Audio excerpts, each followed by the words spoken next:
मुझे कल एक ऐसी घटना हुई, उसके बाद मुझे लगा कि मुझे थोड़ा सा आपके साथ डिस्कस करना चाहिए अभी जो मुद्दा चल रहा है कश्मीर वाला। वो ये समझने के लिए कि एक सिविल सर्वेंट होने के नाते आपकी भविष्य में क्या जिम्मेदारी होगी, और इसी पर्सपेक्टिव से आपको परीक्षा में अपनी बात कहनी भी चाहिए, है ना। ये बात सिर्फ परीक्षा की नहीं है, जीवन की भी है। कल को आप एक जिला संभालेंगे, राज्य संभालेंगे, देश संभालेंगे, और देश संभालते हुए आपके हाथ से छोटी सी गलती हो गई तो बहुत भारी पड़ेगा पूरे देश को। इसलिए हमारा होश दुरुस्त रहे, जोश कंट्रोल में रहे, दिमाग ठीक से काम करता हो, ये बहुत जरूरी है। ये मुझे कल क्यों लगा, कल मैं जब क्लास से गया तो मुझे एक ऐसा बच्चा मिला जो हमारे ऑफिस में काम करते, बहुत नजदीक है, और वो बहुत ही बिलबिलाया हुआ था, बहुत नाराज था। मैंने उससे पूछा क्या हुआ, क्यों नाराज हो। बोला मेरा खून खौल रहा है। मैंने ठीक है भाई, जैसी घटना हुई है खून तो खोलना लाजमी है, किसी का भी खोलना चाहिए, लेकिन तुम्हें क्या लग रहा है। बोला मेरा मन कर रहा है कि आग लगा दूं। मैंने ठीक है, गुस्सा आना स्वाभाविक है। बोला आज मैं कहीं से आ रहा था, रास्ते में मेरे पड़ोस में, जब मैं बस वस में था कहीं, मेरे साथ में एक मुस्लिम व्यक्ति बैठा हुआ था। एक सेकंड को मुझे लगा कि हमला कर दूं उसके ऊपर, लेकिन मैंने खुद को रोक लिया। और पर मैं बहुत बदहवासी की हालत में हूं, मैं समझ नहीं पा रहा क्या करूं, क्योंकि मैं झेल नहीं पा रहा हूं कि ये क्या हुआ है। चुन चुन के हिंदुओं को मारा गया है, कैसे स्वीकार करूं। अब ये मनःस्थिति ऐसा नहीं कि उसी की है, बहुत लोगों की है, आपके परिवारों में बहुत लोगों की होगी, आप में से भी कुछ की होगी जो यहाँ पे शायद कह नहीं रहे होंगे, लेकिन मन में तो सब बातें आती होंगी। ऐसे माहौल में एक सिविल सेवक की जिम्मेदारी क्या बनती है, हमें ये समझना है। और आप जब कल को निबंध लिखें, इंटरव्यू में जाएं, बात करें वहां पर, आपका नजरिया कैसा दिखना चाहिए, ये भी तो महत्वपूर्ण बात है ना, गौण बात थोड़ा ना। सबसे पहली बात जो आप इथिक्स में एक टॉपिक है इमोशनल इंटेलिजेंस, भावनात्मक बुद्धिमत्ता, उसमें पढ़ेंगे। जब भी कोई आपको उकसा रहा हो, नंबर वन, उकसावे में नहीं आना है, इमोशंस में बह के फैसला नहीं करना है। कोई भी ऐसा फैसला जिसके दूरगामी परिणाम है, वो इमोशन से बह के नहीं करना है, थोड़ा सा वहां से हट के, न्यूट्रल होके, सोच के समझ के फिर करना है। तो जब जब मन में ऐसा भाव किसी के आए, एक बार थोड़ा सा वहां से खुद को हटाना और गहराई में सोचना। सोचते कैसे हैं, जब आप क्यों हुआ, कैसे हुआ, किसने किया, उनका क्या पर्पस था, कहीं मैं उनका पर्पस पूरा तो नहीं कर रहा, मुझे क्या करना चाहिए। जब आप इस तरह से चीजों को ब्रेक करके सोचते हैं तो आप एक अच्छे लेखक भी बनेंगे, एक अच्छे इंटरव्यू के उम्मीदवार भी बनेंगे, एक अच्छे सिविल सर्वेंट और अच्छे नागरिक भी बन जाएंगे। तो उसको मैंने कल थोड़ा संक्षेप में समझाया, तो मुझे उस समय लगा कि मेरी जिम्मेदारी है कि मैं कम से कम क्लास में आप लोगों से भी बात करूं, और आप लोग अपने अपने परिवार के लोगों से बात करें। जब माहौल बहुत खराब हो तो अपने हिस्से का माहौल ठीक करना तो हमारी जिम्मेदारी है ही। हर व्यक्ति तक तो हम नहीं पहुंच सकते, पर जहां तक पहुंच सकते हैं वहां तक कम से कम माहौल को ठीक करना, समझना, समझाना बहुत जरूरी चीज है। जब भी ऐसा हो तो पहले सोच के देखिए कि कौन है जिसने ये किया होगा। और समझदारी का मूल लक्षण पता है क्या है, आप चीजों को अलग कर पाते हैं, चीजों को मिला के एक नहीं करते हैं। जो चीजें अलग अलग हैं उनको अलग अलग करके देख पाने की क्षमता आपके अंदर है। ये किसने किया होगा, कौन होगा। और इसका सबसे सिंपल तरीका समझने का क्या होता है, जिसको इससे फायदा होगा उसने किया होगा। अभी एक पर्सपेक्टिव ये चल रहा है कि पाकिस्तान ने किया है, कुछ लोग ये पर्सपेक्टिव बना रहे हैं कि सारे मुसलमानों ने मिलकर ऐसा किया है, मुसलमान लोग चाहते हैं कि हिंदुओं को मार दिया जाए। और जो इमोशनल लोग हैं बहुत ज्यादा, उनको भड़काना सबसे आसान काम दुनिया में होता है। अगर हम दो ऑप्शन लेके चलें, एक लेके चलें कश्मीर के मुसलमान, एक लेके चलें पाकिस्तान। भाई पाकिस्तान को एक कह रहा हूं, पाकिस्तान भी एक नहीं है, पाकिस्तान की आर्मी अलग है, पाकिस्तान की सरकार अलग है, पाकिस्तान की जनता अलग है। कश्मीर के मुसलमानों को ऐसा करने से क्या फायदा होगा, फायदा होगा या नुकसान होगा, नुकसान होगा। इतने सालों की दहशतगर्दी के बाद 1980 के दशक के अंत में जो माहौल बिगड़ा, तब से बिगड़ा ही हुआ था। 2019 के बाद जब 370 को एब्रोगेट किया गया, तब भी कहा गया कि माहौल बिगड़ेगा, पर माहौल लगभग स्थिर रहा, संभल गया। कई साल तक केंद्र शासित प्रदेश के रूप में शासन चला केंद्र के माध्यम से। अब वहां इलेक्शंस भी हो गए। जनता की डिमांड पता नहीं थी, यानी क्योंकि कई वहां के लोगों ने ये भी कहा कि हमें तो ऐसे ठीक लग रहा था, बिना बात के इलेक्शन करवा दिया आपने। पर ठीक है, जनता का रिप्रेजेंटेशन होना चाहिए, इलेक्शन हो गया। उसके बाद अगर आप डेटा देखें, और एक सिविल सर्वेंट की पहली पहचान है कि वो डेटा देख के बात करता है, हवाई बात नहीं करता है। पिछले 2 सालों में जम्मू कश्मीर में टूरिस्ट जो गए उनकी संख्या 22 लाख से 25 लाख थी, और पिछले साल 2.5 करोड़ की संख्या थी। 10 टाइम्स बढ़ोतरी हुई वहां के पर्यटन में, और वहां का मुख्य उद्योग तो वही है, पर्यटन ही, टूरिज्म है। इस साल भी उम्मीद थी कि पर्यटन बहुत बढ़ेगा। गर्मी थोड़ी पहले आ गई। गर्मी पहले आने का मतलब वहां का टूरिज्म बढ़ेगा, क्योंकि अप्रैल में ही जो इलाका आमतौर पर मई जून में आबाद होता था, वो अप्रैल से ही आबाद होना शुरू हो गया, क्योंकि गर्मी ज्यादा हो गई, लोग जाने लग गए। वहां का टूरिज्म बढ़ने से क्या हो रहा है, वहां के लोग खुशहाल है। और ये इमोशनल हो के ये कहना कि हमारी जमीन है, भारत छोड़ दो, भारत वाले चले जाओ, वो 2 दिन की बात अलग है। पर जिस देश से आपको रोज रोजी रोटी मिल रही हो, आप चाहेंगे कि उस देश के साथ आपका संबंध अच्छा रहे। कोई भी चाहेगा। पेट भरा रहेगा तो आप सब बातें कर सकते हैं, पेट ही खाली होगा तो क्या बात करेंगे। और ऐसी रिपोर्ट्स में 3-4 दिन से पढ़ रहा हूं कि जो बेरोजगार युवक वहां पर पाकिस्तान के आतंकवादियों को बॉर्डर क्रॉस करवा के कश्मीर के अंदर लेके आते थे, उनमें से एक भी उपलब्ध नहीं है, क्योंकि उन सबको रोजगार मिल गया है। उनको उस काम के लिए मिलता था 5,000 रुपए, आजकल वो हर महीने 40-50 हजार रुपए कमा रहे हैं, केवल टूरिज्म की वजह से। जितने होटल थे सब भर जाते हैं। अब क्या करें, लौटाएं कैसे? तो वहां के लोगों ने अपने घरों में एक एक कमरा निकाल दिया टूरिज्म के लिए, गांवों तक में निकाल दिया कि सस्ते में हो जाएगा, थोड़ा दूर जाके रहेंगे गांव में, घर के अंदर लोग रखते हैं कि टूरिज्म का डेवलपमेंट होता रहे। और जिस चीज से पूरे राज्य की इकोनॉमी चल रही है, कोई अपने पेट को लात क्यों मारे? इस बात से दिक्कत किसको हो सकती है? कश्मीरी मुसलमानों को दिक्कत है नहीं। ये हो सकता है कि उनमें से कुछ लोग किसी के बहकावे में आए होंगे, ये हो सकता है, क्योंकि लोकल सपोर्ट के बिना इतना बड़ा हमला नहीं हो सकता है, ये बात भी सही है। लेकिन जनरली वहां का समुदाय क्यों चाहेगा कि 2.5 करोड़ टूरिस्ट जो आ रहे हैं, इस बार उम्मीद 3 करोड़ की वो कर रहे हैं। अब तो पिछले 2 दिन से जो हालत है वहां पर, कि जो पहलगाम स्विट्जरलैंड था वो बन गया घोस्ट सिटी जैसा, पूरे शहर में कोई नजर नहीं आ रहा। ये कौन चाहेगा? तो मेरी पहली बात है, समझने का तरीका यह है कि कश्मीर का सामान्य मुसलमान, 2-4 अपवादों की बात मैं नहीं कर रहा हूं जो लोकल सपोर्ट कर रहे होंगे, सामान्य मुसलमान ये नहीं चाहता होगा, क्योंकि उसका तो रोजगार बढ़ रहा है, आय बढ़ रही है, वो ऐसा क्यों चाहेगा? तो कौन चाह सकता है? इतना दुरुस्त हमला है, इतनी तैयारी के साथ हमला है, कोई रैंडम व्यक्ति नहीं कर सकता। कोई व्यक्ति रैंडमली जाए मार दे भाई? जिनके सिर पे कैमरे लगे हुए हैं और जो लाइव टेलीकास्ट कर रहे हैं, उसको एडिट कर रहे हैं ऑन द स्पॉट और भेज रहे हैं अपने आकाओं को, और जो इतनी बड़ी बड़ी भारी भारी बंदूकें आराम से संभाल पा रहे हैं, जो किसी से पूछ रहे हैं तुम्हारा धर्म कौन सा, हिंदू, सीधे मार दिए सिर पे।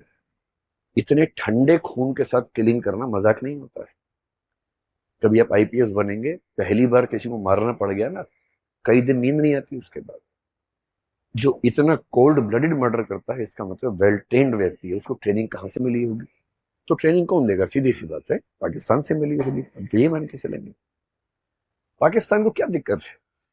पाकिस्तान की जनता को मेरे ख्याल से कोई दिक्कत नहीं है। जनता में कुछ मूर्ख हर देश में होते हैं, हमारे देश में भी, उनके देश में भी हैं, जो बिना बात के बिलबिलाते रहते हैं, भारत को बर्बाद कर दो, यहां भी पाकिस्तान बर्बाद कर दो, पाकिस्तान को खत्म कर दो। अरे खत्म करके वो लोग कहाँ जाएंगे? कहीं तो रहेंगे ना भाई। यहां आ गए तो और तबाह हो जाओगे आप। अच्छा वहां पर है, लेकिन खत्म कर दो। ऐसे क्यों खत्म कर दो? वो रहते हैं, ठीक है, रहे मस्त, हमें परेशान ना करें, हमें क्या दिक्कत है इस चीज से? क्या पाकिस्तान की सरकार को दिक्कत है? हो सकती है, लेकिन मेरे ख्याल से फिलहाल जिसको दिक्कत है वो वहां की आर्मी है।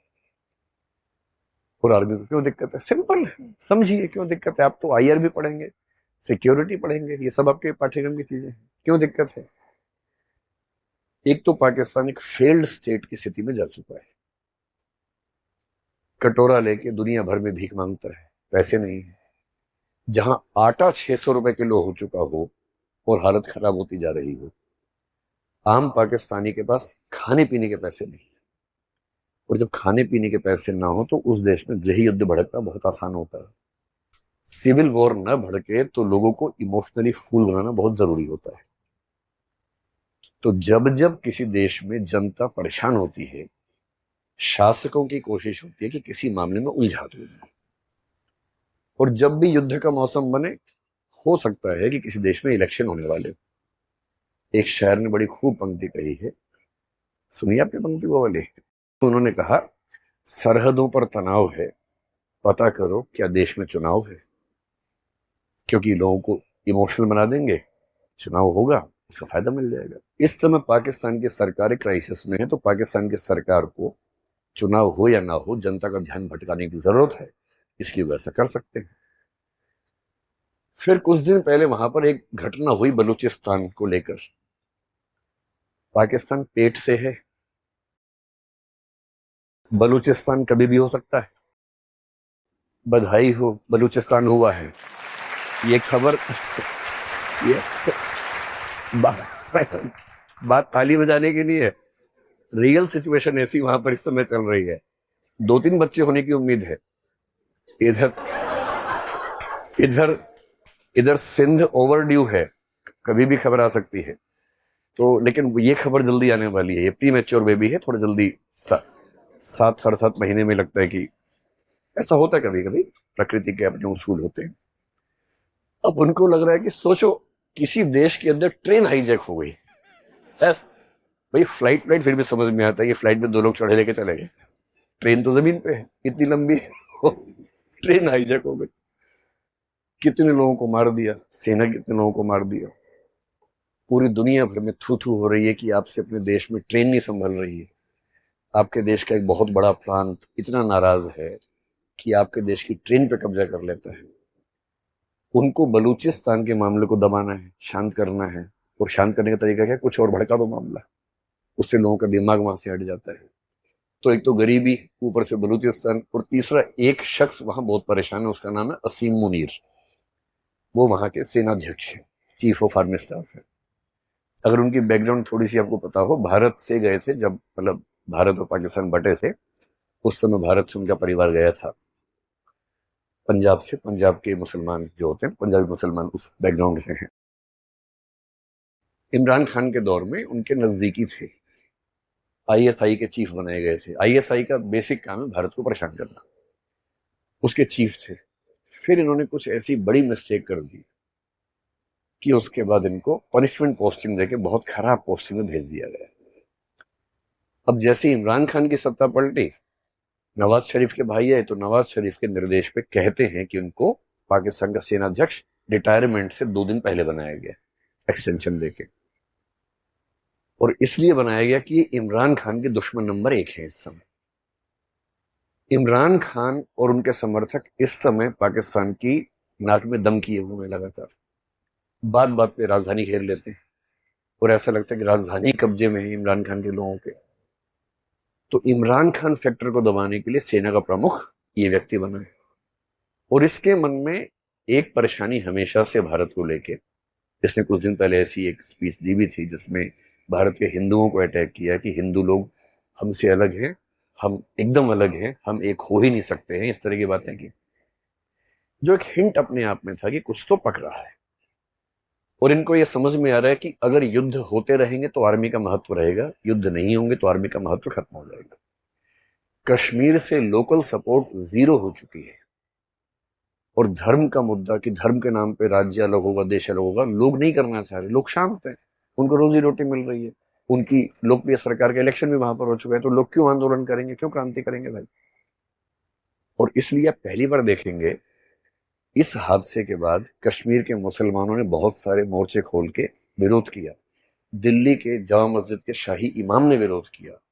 और जो ऐसी पार्टियां भारत में जिनको लेके लोग कहते हैं कि वो एकदम प्रो मुसलमान है, एंटी हिंदू है, वो वैसी साहब हो, खुल के समर्थन किया भारत सरकार का कि हम देश के साथ हैं।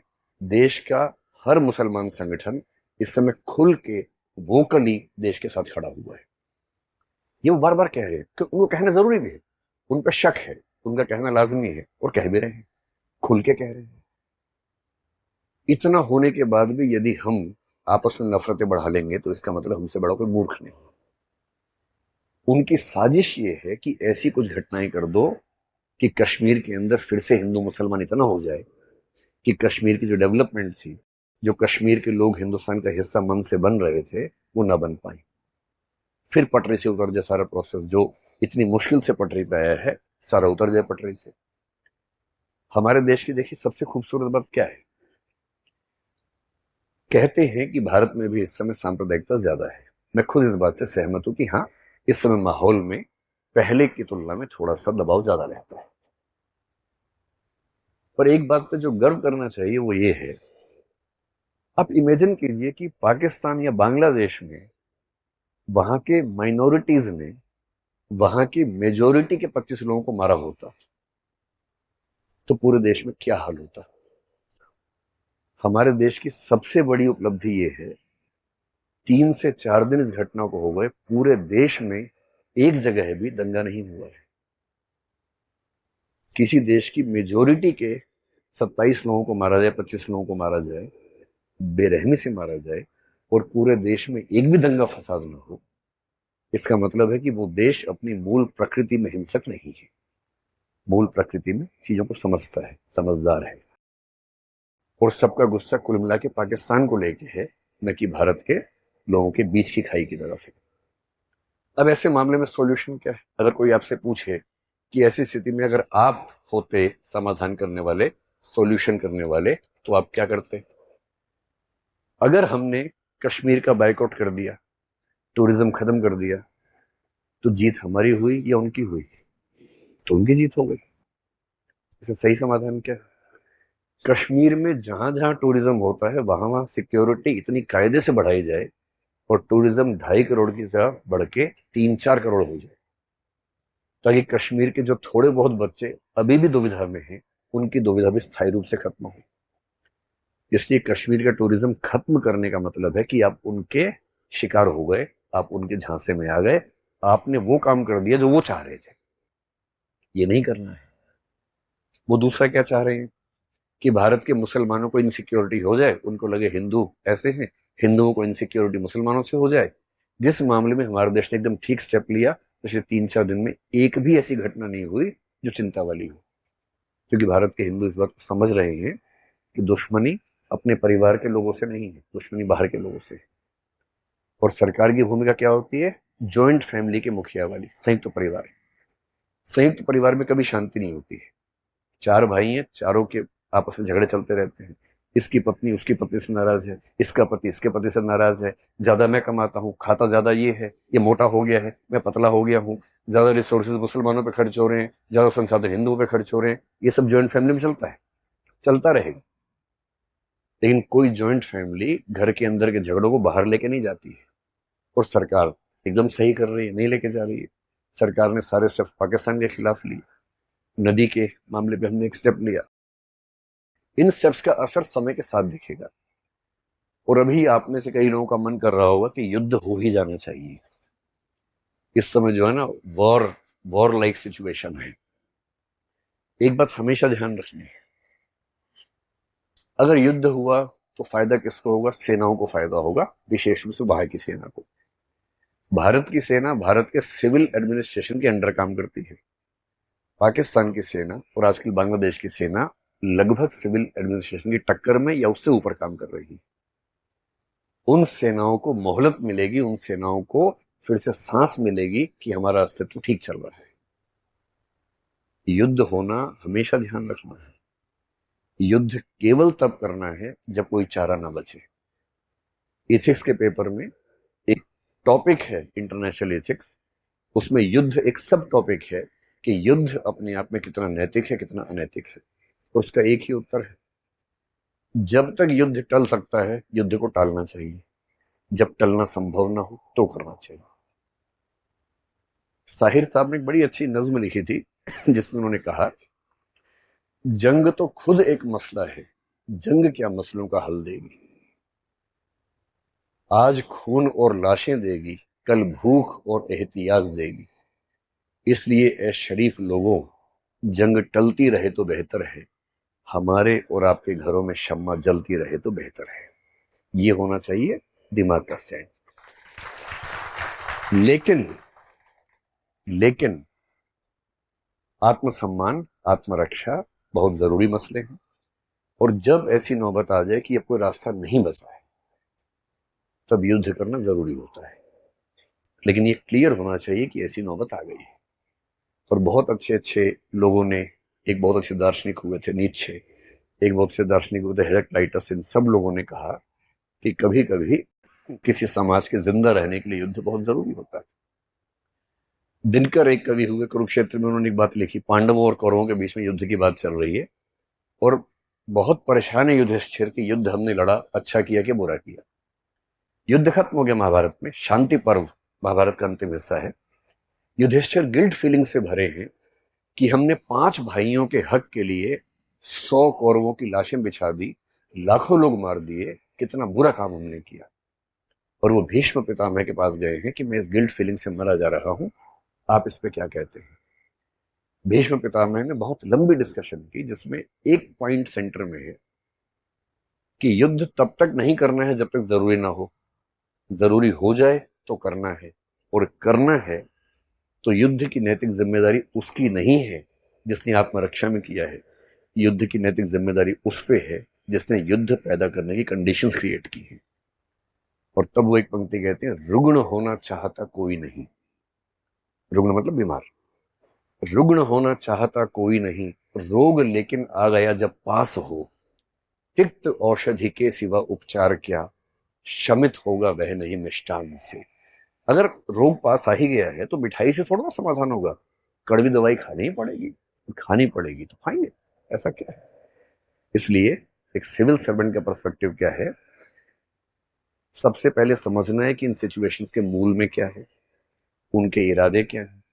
हमें उनके इरादे पूरे नहीं करने हैं, उनके इरादों को समझकर शांति से, धैर्य से, समझदारी से निर्णय करना है, उकसावे में नहीं आना है।